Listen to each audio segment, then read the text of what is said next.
अस्सलाम वालेकुम प्यारे दोस्तों, मुर्गी प्रेजेंटेशन टीवी चैनल मुर्गी आप सब दोस्तों को खुशामदीद कहते हैं। प्यारे दोस्तों, आज की वीडियो में मैं आपके लिए लेके आया हूँ प्राइडर का आफ्टर 3000 का रिव्यू। प्यारे दोस्तों, प्राइडर 100 चलने में तो बड़ी ज़बरदस्त थी, माइलेज भी बड़ी ज़बरदस्त थी, लेकिन ये इसके हेड की सीलें लीक कर गई हैं 3000 किलोमीटर चलने के बाद।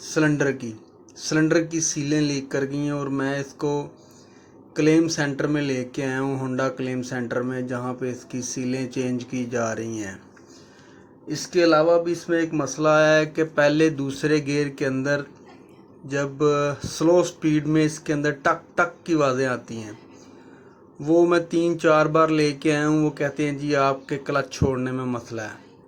हालांकि मेरा मुद्दा यहाँ पे ये है कि मेरे क्लच छोड़ने में मसला तकरीबन 1000 किलोमीटर के बाद ही आया। 1000 किलोमीटर से पहले ये टक टक की आवाज़ें नहीं आती थी। तो ये मैं 2-3 होंडा सेंटर्स के पास लेके गया हूँ, लेकिन उन्होंने मेरी बात को डिनाई कर दिया।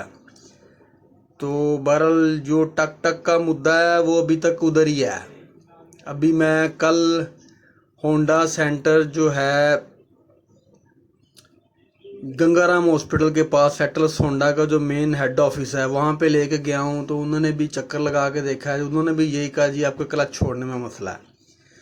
मैंने कहा जी मेरे क्लच छोड़ने में मसला अभी पड़ा है, पहले 1000 किलोमीटर तक तो आवाज़ नहीं आती थी। तो बहरहाल उन्होंने मेरी बात को डिनाई किया। उन्होंने कहा जी आप होंडा सेंटर जो जहाँ से आप ट्यूनिंग करवा रहे हैं ना वहीं पे ले जाएं। तो उनसे उन्होंने फ़ोन पे बात किया कि ये प्राइडर हमारे पास आई है, तो इसको काइंडली दोबारा चेक करें और अगर इसका मसला जेन्युइन है तो उसको हल किया जाए। लेकिन परेशानी इस बात ये है कि ये 1,05,000 की हमने परचेज़ की, 1,10,000 में पड़ी और तकरीबन सिर्फ 2 माह बाद ही इसका हेड खुल गया। ये देखें, ये इस वक्त भाई इसका उन्होंने नया जैन डाल दिया और अब ये सिलेंडर की फिटिंग कर रहे हैं वापस। ठीक है जी, ये देखें, ये पता नहीं मुकद्दर की बात होती है कि ऐसा वैसे होता तो नहीं, लेकिन मेरे साथ हुआ है। और जब मैं यहाँ पे होंडा सेंटर पे लेके आया हूँ इस प्राइडर को, तो मेरे साथ एक 1 to 5 भी खुला हुआ था। उसके टैपट में बहुत ज़्यादा मसला आ गया था। उसके टाइपट जो है ना वो आउट ऑफ कंट्रोल हो गए थे। तो पता नहीं, होंडा की मैन्युफैक्चरिंग में मेरे ख्याल से वो चीज़ें नहीं रही अब, जो कि आज से कुछ साल पहले होती थी। इनकी ड्यूरेबिलिटी में बड़ा फ़र्क पड़ गया है। अब मुझे ये बताएं कि एक 0 मीटर आप होंडा परचेज़ करते हैं, तो अगर उसका हेड सिलेंडर अच्छे तरीके से बंद किया गया हो तो उसकी क्या मजाल है कि जैन लीक कर जाए।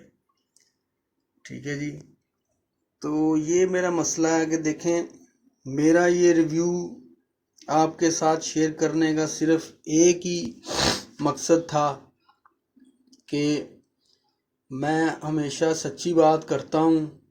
और देखें, 500 किलोमीटर तक मेरा इसके साथ कोई मसला नहीं आया था। और आपको याद होगा कि मैंने 500 किलोमीटर का भी रिव्यू दिया था, तो 500 किलोमीटर तक तो इसमें कोई मसला नहीं था। लेकिन जब 1000 किलोमीटर चला, 1000 किलोमीटर के बाद वो पहले दूसरे गियर में टक टक की आवाज़ें आने शुरू हो गई। तो अभी वो मैं चक्कर लगा ही रहा था, कभी किसी सेंटर पे कभी किसी सेंटर से। होंडा गुलबर्ग से मैंने परचेज़ की थी ये।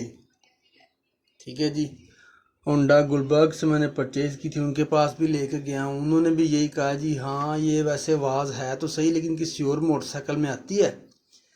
तो उधर ये एक 2015 मॉडल प्राइडर थी, वो बंदा एक ट्यूनिंग के लिए लेके आया था। मैंने वो उसके साथ चक्कर लगाया, तो उसमें भी वो आवाज़ थी, लेकिन उसमें कम थी।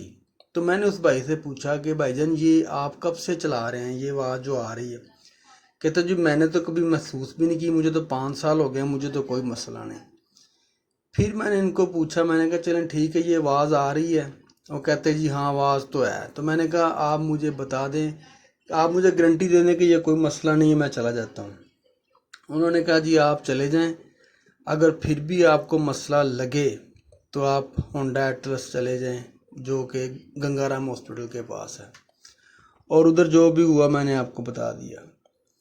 तो मेरी नज़र में होंडा प्राइडर की खूबसूरती, माइलेज और स्पीड बड़ी ज़बरदस्त थी, लेकिन होंडा ने मेरा दिल तोड़ा है। और यकीन करें कि जब से मैंने ली है ना, तो 500-700 किलोमीटर तक मुझे कोई मसला नहीं है। उसके बाद से लेके मैं टेंशन में ही हूँ। वो टक टक की जब आवाज़, जब मैं डबलिंग पे होता हूँ, तो अगर स्पीड ब्रेकर क्रॉस करूँ दूसरे गियर में, तो वो एकदम से टक करके आवाज़ आती, जैसे लगता है कि इंजन की गराई टूटने लगी है। तो अभी तक तो मुझे यहाँ तक शक पड़ रहा है कि ये जो इनके मैकेनिक्स, जो सुपरवाइज़र हैं, जो होंडा सेंटर में इधर उधर हैं, इनकी नज़र में ये फॉल्ट इनको ट्रेस नहीं हो रहा, या इनकी नज़र में ये फॉल्ट पहले कभी आया नहीं किसी गाड़ी में इनके लिहाज से, तो और इनसे ये फॉल्ट ट्रेस नहीं हो रहा। हालांकि जो गज्जो अपना बैंक स्टाफ वाले, गफ़ार होंडा वाले हैं, उन्होंने मुझे कहा था ये हमें क्लच प्लेटों का मसला लग रहा है, तो आप गंगाराम हॉस्पिटल ले जाएं, वहाँ पे जो एड्रेस होंडा सेंटर है वहाँ पे ले जाएं, तो वो हमें मार्क कर दे तो हम इसकी प्लेटें चेंज कर देंगे, हमें तो प्लेटों का मसला लग रहा है। लेकिन जब मैं एटलस होंडा गंगाराम हॉस्पिटल के पास गया हूँ, तो वो बंदा सिरे से मुकर गया। वो कहता जी मैंने तो प्लेटों की बात ही नहीं की। तो ये देखें, अब सिलेंडर जो है फिट हो गया, जैन डल गए हैं और भाईजान इसको फिटिंग के आखिरी मराहल में है। अब सिलेंडर भी लग गया, हेड भी लग गया, टाइमिंग चेन भी लग गई है, उसकी गरारियाँ भी डल गई हैं, और अब हेड के नट कसे जा रहे हैं। ये देखें 0 मीटर गाड़ी थी, तो दुख तो होता है कि 0 मीटर गाड़ी खुल जाए, क्योंकि उसकी मार्केट वैल्यू कम हो जाती है। तो बहरहाल ये मेरे रिव्यू हैं, आपने अपना देखना है। मैं किसी की बुराई नहीं कर रहा, मैं सिर्फ वो हकीकत बयान कर रहा हूँ को जो मेरे साथ हुआ है। तो बहरहाल मैं अब भी कहता हूँ कि इसकी पिक, इसकी पेट्रोल एवरेज बड़ी ज़बरदस्त थी, और जब ये वो चढ़ाई चढ़ती है तो क्या ही बात है। तो इसी के साथ मैं आपसे इजाज़त चाहता हूँ। अगर कोई मेरी बात बुरी लगी हो तो इसके लिए मैं माज़रत ख़्वाह हूँ। अल्लाह हाफिज़।